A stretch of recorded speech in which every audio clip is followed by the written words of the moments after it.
Hi, welcome to Motherhood Interrupted with my mom, Kimberly Lovey. My name is Charlotte. Hello and welcome back to Motherhood Interrupted. Today I'm going to talk to you guys about the power of adding positive people. Now, this actually came from Ed Milet, who I love his podcast. He is a business coach, and I know my audience is a little bit different than his, so I'm going to go ahead and recap a thought that I got from him that changed my life, and I'm here to share it with you guys.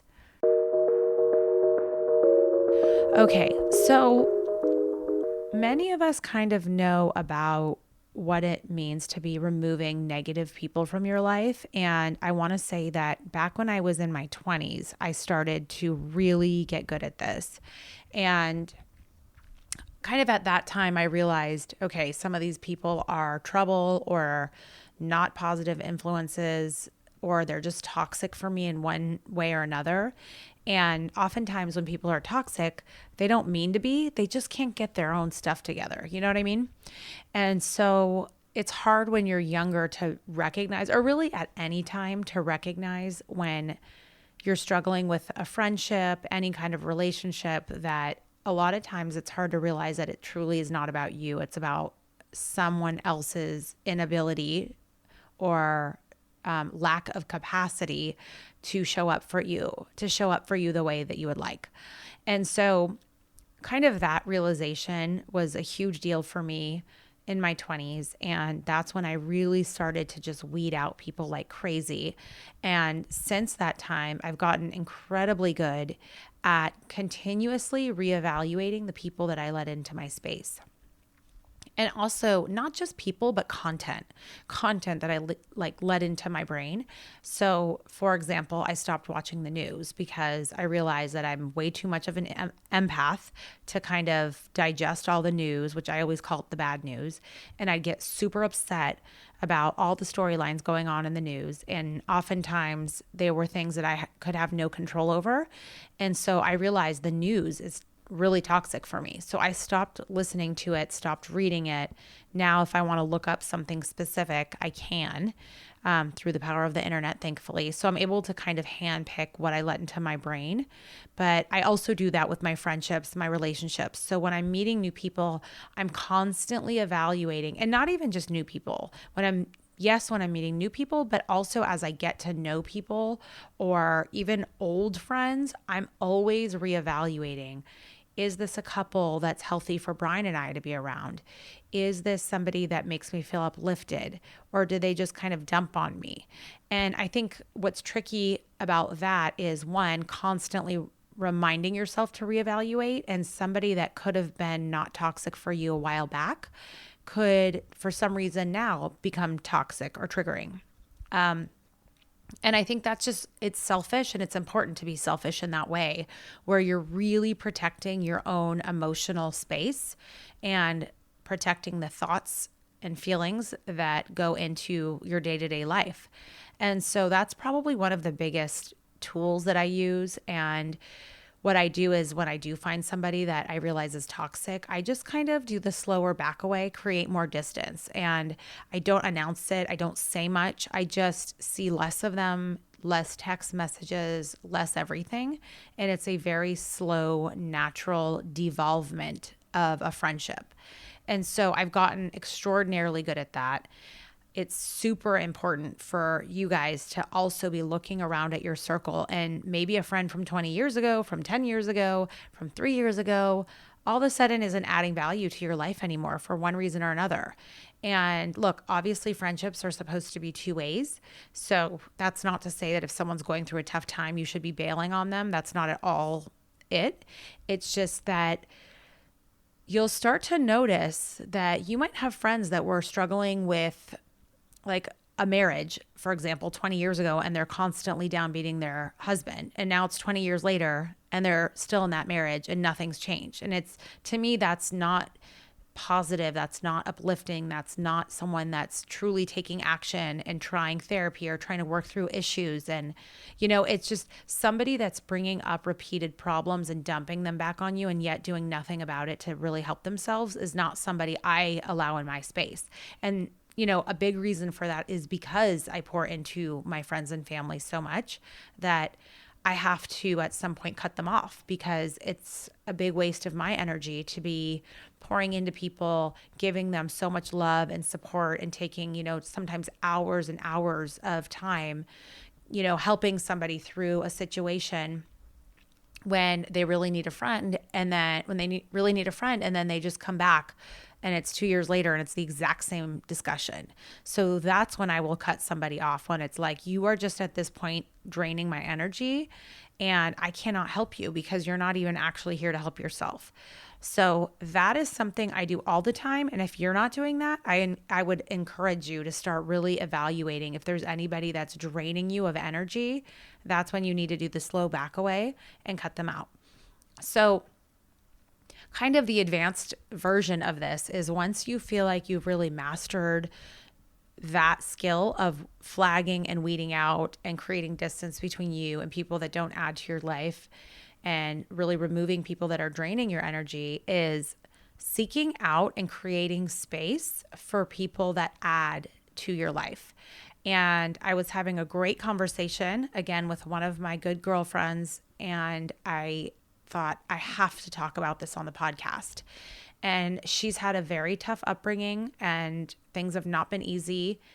And she is incredibly strong. And as we were talking, she's like, yeah, I will, instead of just staying with my same friends and doing the same old routines, I'll just leave my schedule open for the unknown. And I thought that was such an interesting way of saying this, of like an example. And she's like, yeah, because you never know where your week will take you. And that space in my schedule allows me to say yes to things on the fly. And so many times it ends up being like a totally different adventure than I would have ever had if I were just staying in my comfortable routine with the same people.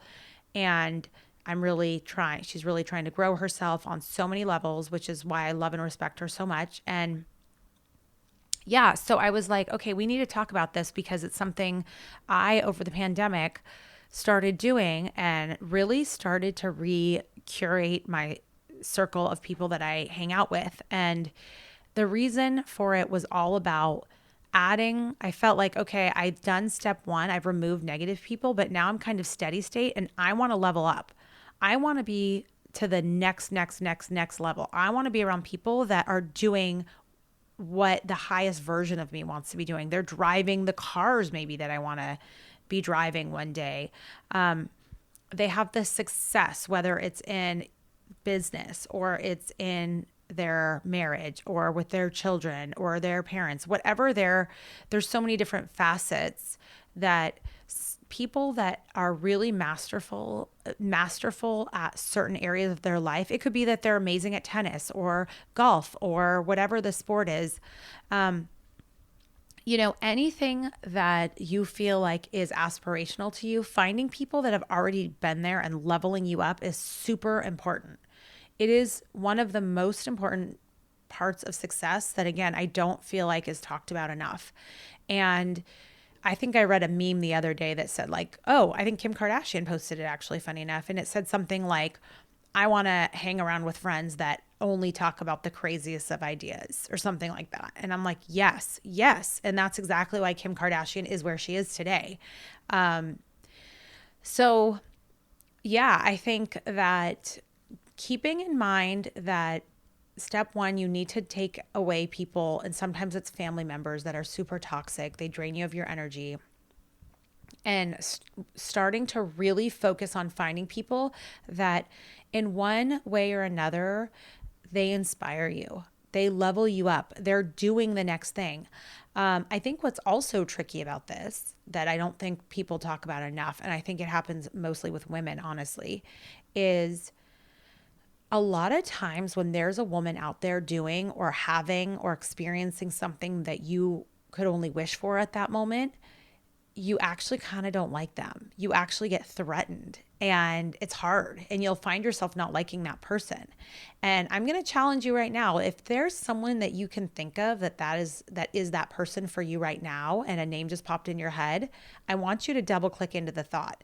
And I want you to think about, what is it about her that I hate? And then think about, what really is going on here? Like, what does she have that I don't? Or what does she experience that I don't? It could be they have more kids than you. It could be, she has a deeper relationship with her husband. They travel more. She has a better career. She's more confident. Whatever the case may be, I want you to really study that person that triggers you. And I want you to focus on them, and I want you to be honest. And this is a conversation that you have only with yourself and nobody knows. And I want you to really think about it. And the reason why it's important is because I guarantee there's something about that person that you actually envy, that you actually adore, that is triggering for you, because in some way, shape, or form, that is a person that is a reminder of something you want and you don't yet have. And I want you to focus on acknowledging that first. And second, I want you to focus on flipping the script.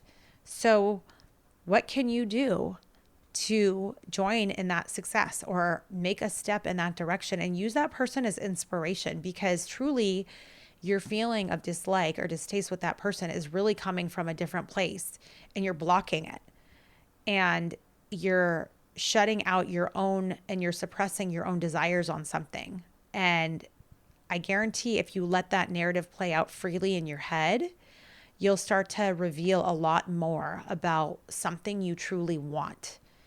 And so I want you to focus on, in the next couple of weeks before the end of the year, I want you to start figuring out different areas of your life you'd like to grow. And it could be something like physical fitness. It can be a language. It can be any random skill or experience. Like if somebody always goes to Cabo, and they like have the most fabulous time, they have it on lock, like, why don't you invite that person to Cabo with you if you want, and say, oh my gosh, I love how you do this. Can you please show me your ways? Like, we need to do more of that as women, and less of the tearing each other down thing. And I think a lot of it comes from like much deeper feelings, and I guess perhaps insecurities. And I just want to challenge you. And the reason why I want to challenge you is because there's a wall to be broken down there.